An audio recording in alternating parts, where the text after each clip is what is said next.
রিশাদকে টেস্টেও খেলানোর পরিকল্পনা আছে হান্নান সরকার। সাদা বলের ক্রিকেটে বাংলাদেশের পরীক্ষিত নাম লেগ স্পিনার রিশাদ হোসেন। গত টি-20 বিশ্বকাপে হাত ঘুরিয়ে বিশ্ব ক্রিকেটে পরিচিত হয়ে উঠেছেন রিশাদ।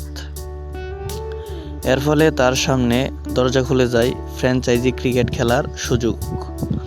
সবশেষ দল পেয়েছে বিগ ব্যাশ ও জিম আফ্রো টুর্নামেন্টে।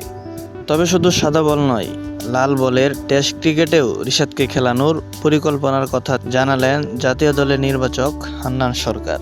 ভারত সিরিজে রিশাদ হোসেনের অন্তর্ভুক্তি নিয়ে গুঞ্জন ছিল, কিন্তু দল ঘোষণার পর দেখা গেছে 16 সদস্যের টেস্ট দলে জায়গা হয়নি রিশাদের।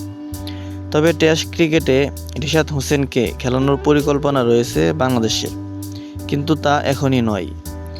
ক্রিকেটের এই দীর্ঘ সংস্করণে খেলার যথেষ্ট অভিজ্ঞতা অর্জন করলেই জাতীয় দলে ডাক পড়বে রিশাদের, এমনটাই জানিয়েছেন জাতীয় দলের নির্বাচক হান্নান সরকার।